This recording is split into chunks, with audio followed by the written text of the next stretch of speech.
and this is going to unfortunately upset and disappoint some of my viewers out there. Yo, welcome back to the channel, boys and girls. In today's video, I wanted to do a quick follow-up on my Elite Drive 65D wheels. The reason being is because in my original review of those wheels, I mentioned that those wheels aren't quite as stiff as my Windspace Hyper 65 wheels, and I think that might have been a little bit short-sighted. The reason being is because there were just too many variables that I was comparing those wheels to, and you know, more I think about it, I realized that for my Windspace Hyper wheels, I have only used those wheels on my Windspace T1500 frame set, and for my Elite Drive wheels, I've only used those wheels on my Velobuild 168. So it's really hard to tell because there's no sort of controlled subject to go off of to determine exactly what is causing both of those wheels, one to be stiffer than the other and for one to be more comfortable than the other.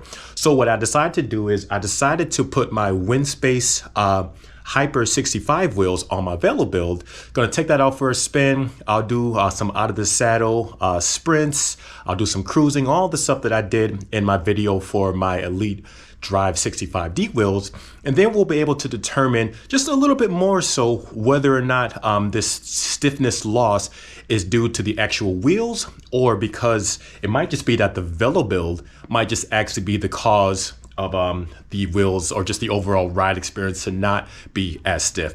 Now, I do also want to keep in mind that for both these wheels, the Windspace and the Elite wheels, I am using the same set of tires and butyl inner tubes. I'm using Continental GP5000 25C wheels, tires, excuse me.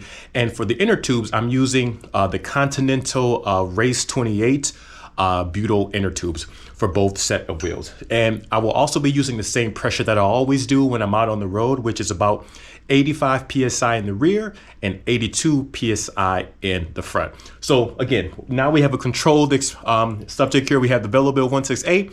Let's take it out on the road and see if we can feel any sort of tangible difference in comfort and stiffness.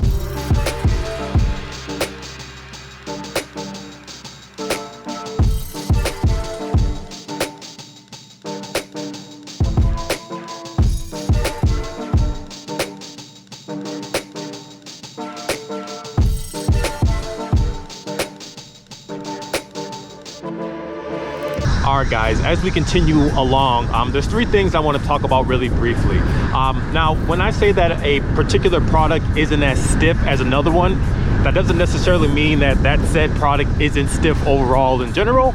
I'm just comparing it to that one product. The second thing I want to mention is that when it comes to these reviews and you trying to decide what you should purchase, what you should stay away from, I think the best course of action you should take is basically do all the research you can possibly do, watch all of these content creators making reviews on these products, wheels, frames, etc., and then gather all the data you can, and then see if there's any particular trends that all the content creators are saying, and then go ahead and make a decision from there.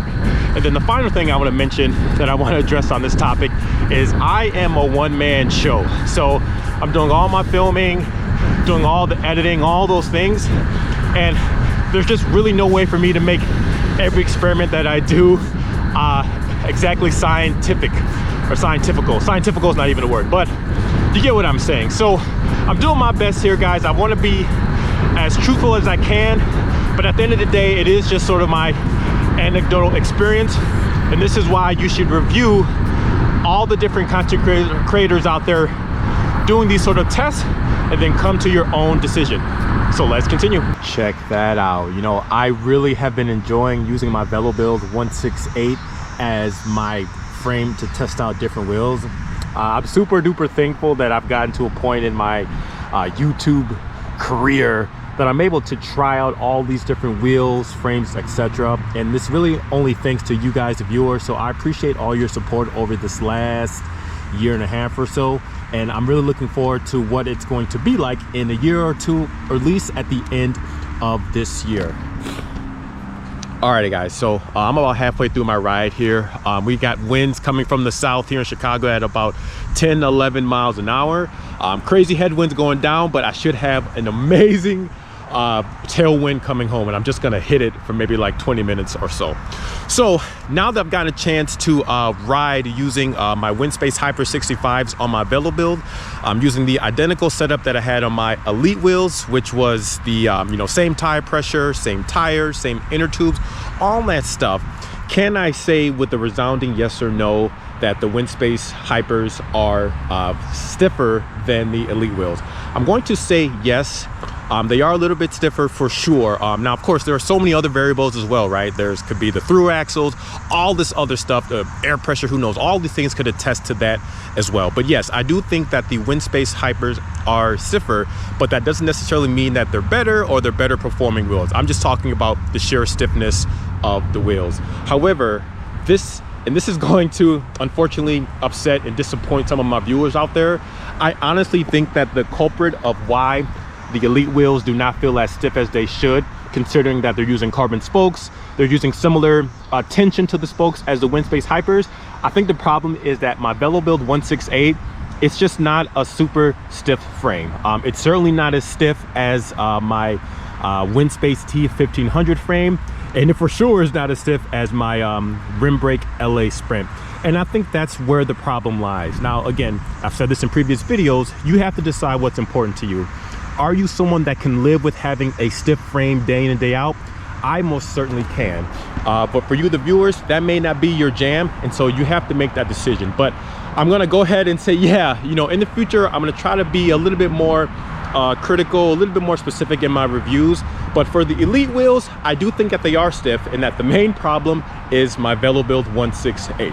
And that's probably should be expected because the Velobuild frame is only, what is it, $500 before shipping. So you can't expect it to be this super stiff, high performing frame, despite the fact that the frame is marketed as an aero frame. So I think for right now, guys, I'm gonna leave this review and update to these Elite wheels at that. I'll probably do some more tests in the future. I don't think I'm gonna put my Elite wheels on my Windspace T1500 frame because it just doesn't make a lot of sense now that we pretty much have just decided and figured out that most of the stiffness loss is due to the Velobuild frame. But anyway, guys, I always appreciate your support. Thank you so much for watching. If you have any questions or comments, let me know, and I will check you guys on the next one. Peace.